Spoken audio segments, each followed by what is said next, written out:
ओम नमो भगवते वासुदेवाय। आज श्री गर्ग संहिता के गोलोक खंड का 14वां अध्याय सुनेंगे। इसमें हम सुनेंगे शकट भंजन, उत्कच और तृणावत का उद्धार, दोनों के पूर्व जन्मों का वर्णन। तो आइए शुरू करते हैं। श्री गर्ग जी ने कहा, शौनक, इस प्रकार मैंने भगवान श्री कृष्ण के साथ बहुत उत्कृष्ट दिव्य चरित्र का वर्णन किया। जो मनुष्य भक्ति पूर्वक इसका श्रवण करता है वह कृतार्थ है, उसे परम पुरुषार्थ प्राप्त हो गया, इसमें संशय नहीं है। श्री शौनक जी बोले, मुने, भगवान श्री कृष्ण का मंगलमय चरित्र अमृत रस से तैयार की हुई परम मधुर खांड है। इसे साक्षात आपके मुख से सुनकर हम कृतार्थ हो गए। तपोधर संतों में श्रेष्ठ राजा बहुलाश्व भगवान श्री कृष्ण के परम भक्त थे। उनके मन में सदा शांति बनी रहती थी। इसके बाद उन्होंने मुनिवर नारद से कौन सी बात पूछी है, मुझे बताने की कृपा कीजिए। श्री गर्ग जी ने कहा, शौनक, तदंतर मिथिला के महाराज बहुलाश्व हर्ष से उत्फुल्ल और प्रेम से विवल हो गए। फिर उन धर्मात्मा नरेश ने परिपूर्णतम भगवान श्री कृष्ण का चिंतन करते हुए नारद जी से कहा। राजा बहुलाश्व बोले, मुने, आपने भूरे भूरे पुण्य कर्म किए हैं। आपके संपर्क से मैं धन्य और कृतार्थ हो गया, क्योंकि भगवान के भक्तों का संग दुर्लभ और दुस्साध्य है। मुने, अद्भुत भक्त वत्सल साक्षात भगवान श्री कृष्ण ने बाल्यावस्था में आगे चलकर कौन सी विचित्र लीला की, यह मुझे बताइए। श्री नारद जी कहते हैं, राजन, तुम श्री कृष्ण सम्मत धर्म के पालक हो। तुमने ये बहुत उत्तम प्रश्न किया है। निश्चय ही संत पुरुषों का संग सबके कल्याण का विस्तार करने वाला होता है। एक दिन जब बालक श्री कृष्ण के जन्म का नक्षत्र प्राप्त हुआ था, नंदरानी श्री यशोदा जी ने गोप और गोपियों को अपने यहाँ बुलाकर ब्राह्मणों के बताए अनुसार मंगल विधान संपन्न किया। उस समय श्याम सलोने बालक श्री कृष्ण को लाल रंग का वस्त्र पहनाया गया। अंगों को स्वर्णमय भूषणों से भूषित किया गया। उन्हें गोद में लायने लेकर मैया ने उनके विकसित कमल सदृश कमनीय नेत्रों में काजल लगाया और गले में मक्खन खायुक्त चंद्रहार धारण कराया तथा देवताओं को नमस्कार करके ब्राह्मणों के लिए उत्तम धन का दान दिया। तदंतर गोपी यशोदा जी ने शीघ्र ही अपने लाला को पालने पर लिटा दिया और मंगल दिवस पर गोपियों में से प्रत्येक का अलग अलग स्वागत किया। उस मंगल भवन में उस दिन बहुत से गोपों का आना जाना लगा रहा। अतः उन्हीं के सत्कार में व्यस्त रहने के कारण वे अपने रोते हुए बालक का रुदन शब्द सुन ना सकी। उसी क्षण पापात्मा कंस का भेजा हुआ एक राक्षस आया। उसका नाम उत्कच था। वह वायु में शरीर धारण किए रहता था। वह आकर छकड़े पर, जिस पर बड़े बड़े वजनदार दही दूध के मटके रखे जाते हैं, बैठ गया और बालक के मस्तक पर उस शकट को उलटकर गिराने के प्रयास में लगा। इतने में ही श्री कृष्ण ने रोते रोते ही उस शकट पर पैर से प्रहार कर दिया। फिर तो वह बड़ा छकड़ा टूट टूट हो गया और दैत्य मरकर नीचे आ गिरा। ऐसी स्थिति में वह वायु में शरीर छोड़कर निर्मल दिव्य देह से संपन्न हो गया और भगवान श्री कृष्ण को प्रणाम करके 100 घोड़ों से जुते हुए दिव्य विमान पर बैठकर भगवान के निजी परमधाम गोलोक को चला गया।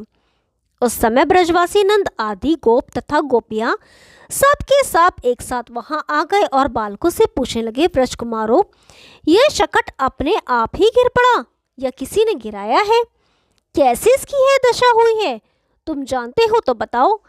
बालकों ने कहा, पालने पर सोया हुआ यह बालक दूध पीने के लिए रोते रोते ही पैर फेंक रहा था। वहीं पैर छकड़े से टकराया, इसी से यह छकड़ा उलट गया। ब्रज बालकों की इस बात पर गोप और गोपियों को विश्वास नहीं हुआ। वे सभी आश्चर्यमग्न होकर सोचने लगे, कहाँ तो 3 महीने का यह छोटा सा बालक और कहाँ इतने विशाल बोझ वाला यह छकड़ा। यशोदा को यह शंका हो गई कि बच्चे को कोई बाल ग्रह लग गया है। अतः उन्होंने बालक को गोद में लेकर ब्राह्मणों द्वारा विधि पूर्वक ग्रह यज्ञ करवाया। उसमें उन्होंने ब्राह्मणों को धन आदि से पूर्णतः तृप्त कर दिया। श्री बहुलाश्व जी ने पूछा, महामुने, इस उत्कच नाम के राक्षस ने पूर्व जन्म में कौन सा पुण्य किया था जिसके फलस्वरूप भगवान श्री कृष्ण के चरण का स्पर्श पाकर वह तत्काल मोक्ष का भागी हो गया। श्री नारद जी ने कहा, मिथिलेश्वर, यह उत्कच पूर्व जन्म में हिरण्याक्ष का पुत्र था। एक दिन वह लोमशी जी के आश्रम पर गया और वहां अपने आश्रम के वृक्षों को चूर कर डाला। स्थूल देह से युक्त महाबली उत्कच को खड़ा देख ब्राह्मण ऋषि ने योगयुक्त होकर उसे शाप दे दिया, दुर्मते, तू देह रहित हो जा। उसी कर्म के परिपाक से वह उसका शरीर सर्प शरीर से कैचुले की भांति छूट कर गिर पड़ा। यह देखकर वह महान दानव मुनि के चरणों में गिर पड़ा और बोला, उत्कच ने कहा, मुने, आप कृपा के सागर हैं, मेरे ऊपर अनुग्रह कीजिए। भगवान, मैंने आपके प्रभाव को नहीं जाना, आप मुझे मेरी देह दीजिए। श्री नारद जी कहते हैं, राजन, तदंतर वे मुनि लोमश प्रसन्न हो गए जिन्होंने विधाता की 100 नीतियां देखी हैं, अर्थात जिनके सामने 100 ब्रह्मा बीत चुके हैं। ऐसे संतों का रोष भी वरदायक होता है, फिर उनका वरदान मोक्षप्रद हो, इसके लिए तो कहना ही क्या है। श्री लोमश जी बोले, चाक्षुष मनंतर तक तो तेरा शरीर वायु में रहेगा, इसके बाद जान पर व्यवस्थ मनंतर आएगा। उसी समय में 28वें द्वापर के अंत में भगवान श्री कृष्ण के चरणों का स्पर्श होने से तेरी मुक्ति होगी। श्री नारद जी कहते हैं, राजन, उक्त वरद शाप के कारण लोमश जी के प्रताप से दानव उत्कच भी भगवान के परम धाम का अधिकारी हो गया। जो वर और शाप देने में पूर्ण समर्थ हैं, उन श्रेष्ठ संतों के लिए मेरा नमस्कार है। राजन, एक दिन नंदरानी यशोदा जी की गोद में बालक श्री कृष्ण खेल रहे थे और नंदरानी उन्हें लाड़ लड़ा रही थी। थोड़ी ही देर में बालक पर्वत के समान भारी प्रतीत होने लगा। वे उसे गोद में उठाए रखने में असमर्थ हो गई और मन ही मन इस प्रकार विस्मय करने लगी, अहो, इस बालक में पहाड़ सा भारीपन कहाँ से आ गया। फिर उन्होंने बाल गोपाल को भूमि पर रख दिया, किंतु यह रहस्य किसी को बताया नहीं। उसी समय कंस का भेजा हुआ महाबली दैत्य तृणाव्रत वहां आकर आंगन में खेलते हुए सुंदर बालक श्री कृष्ण को बवंडर रूप में उठाकर ले गया। तब गोकुल में ऐसी धूल उठी जिसके कारण अंधेरा छा गया और भयंकर शब्द होने लगा। 2 घड़ी तक सबकी आंखों में धूल भरी रही। उस समय यशोदा जी नंद मंदिर के आंगन में अपने लाला को ना देखकर घबरा गईं। रोती हुई महल के शिखरों पर और देखने लगी। वे बड़े भयंकर दिखते थे। जब कहीं भी अपना लल्ला नहीं दिखाई दिया, तब वे मूर्छित होकर पृथ्वी पर गिर पड़े और होश में आने पर उस स्वर से इस प्रकार करुण विलाप करने लगी, मानो बछड़ी के मर जाने पर गऊ क्रदन कर रही हो। प्रेम और स्नेह से व्याकुल हुई गोपियां भी रो रही थीं। उन सबके मुख पर आंसू की धारा बह रही थी। वे इधर उधर देखती हुई नंदनंदन की खोज में लग गईं। उधर तृणावत आकाश में 1 लाख योजन ऊपर जा चुका। बालक श्री कृष्ण उसके कंधे पर थे।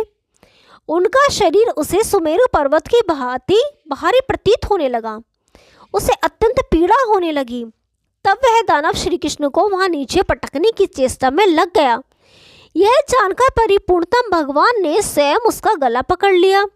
निशा करके छोड़ दे कहने पर अद्भुत बालक श्री कृष्ण ने बड़े जोर से उसका गला दबाया। इससे उसके प्राण पखेरु उड़ गए। उसकी देह से ज्योति निकली और घनश्याम में उसी प्रकार व्हील होने लगी जैसे बादल में बिजली। तब आकाश से दैत्य का शरीर बालक के साथ ही एक शिला पर गिर पड़ा। गिरते ही उसकी बोटी बोटी छितरा गई। गिरने के धमाके से संपूर्ण दिशाएं प्रतिध्वनित हो उठी। भूमंडल कांपने लगा। उस समय रोती हुई सब गोपियों ने राक्षस की पीठ पर चुपचाप बैठे बालक श्री कृष्ण को एक साथ ही देखा और दौड़कर उन्हें उठा लिया। फिर माता यशोदा को देखकर वो कहने लगी, गोपियां बोली, यशोदे, तुमने बालक के लालन पालन की रत्ती भर भी योग्यता नहीं है। कहने से तो तुम बुरा मान जाती हो, किंतु सच बात यह है कि कहीं कभी तुमसे दया देखी नहीं गई। भला कहो तो इस प्रकार अंधकार न आ जाने पर कोई भी अपने बच्चे को गोद से अलग करता है। तू ऐसी निर्दय है कि ऐसे महान भय के अवसर पर भी तुमने बालक को जमीन पर रख दिया। श्री यशोदा जी ने कहा, बहनों, समझ में नहीं आता कि उस समय मेरा लाला क्यों गिरिराज के समान भारी लगने लगा था। इसीलिए उस महाभयंकर बवंडर में भी मैंने इसे गोद से उतारकर भूमि पर रख दिया। गोपियां कहने लगी, यशोदा जी रहने दो, झूठ ना बोलो। कल्याणी, तुम्हारे दिल में जरा भी दया माया नहीं है। यह दूध मुहा बच्चा तो फूल और रूही के समान हल्का है। श्री नारद जी कहते हैं, बालक, श्री कृष्ण के घर आ जाने पर नंद और गोपियों तथा गोपी सभी को बड़ा हर्ष हुआ। वे सब लोगों के साथ उसकी कुशल वार्ता कहने लगे। यशोदा जी बालक श्री कृष्ण को उठा ले गई और बार बार स्तन्य पितलाकर, मस्तक सूंघकर और आंचल से छाती में चिपकाकर छो मोह से वशीभूत हो रोहिणी से कहने लगी, बहन, मुझे देव ने है एक ही पुत्र दिया है, मेरे बहुत से पुत्र नहीं हैं। इस एक पुत्र पर भी क्षण भर में अनेक प्रकार के अरिष्ट आते रहते हैं। आज यह मौत के मुंह से बचा है, इससे अधिक उत्पात और क्या होगा। अतः अब मैं क्या करूं, कहाँ जाऊं और अब और कहाँ रहने की व्यवस्था करूं। वज्र के समान कठोर तथा भयंकर दिखने वाले ये निर्दय दैत्य मेरे पुत्र के प्रति वैर भाव रखते हैं। हाँ विधाता, मेरे लिए सुख कहाँ। धन, शरीर, मकान, अटारी और विविध प्रकार के रत्न, इन सब से बढ़कर मेरे लिए यह एक ही बात है कि मेरा यह बालक कुशल से रहे। यदि मेरा यह बच्चा अरिष्टों पर विजय हो जाए तो मैं भगवान श्री हरि की पूजा, दान एवं यज्ञ करूंगी, तड़ाग वापी आदि का निर्माण करूंगी और सैकड़ों मंदिर बनवाऊंगी। प्रिय रोहिणी, जैसे अंधे के लिए लाठी का सहारा है, उसी प्रकार मेरा सारा सुख इस बालक से ही है। अतः बहन, अब मैं अपने लाला को उस स्थान पर ले जाऊंगी जहाँ कोई भय न हो। श्री नारद जी कहते हैं, राजन, उसी समय नंद मंदिर में बहुत से विद्वान ब्राह्मण पधारे और उत्तम आसन पर बैठे।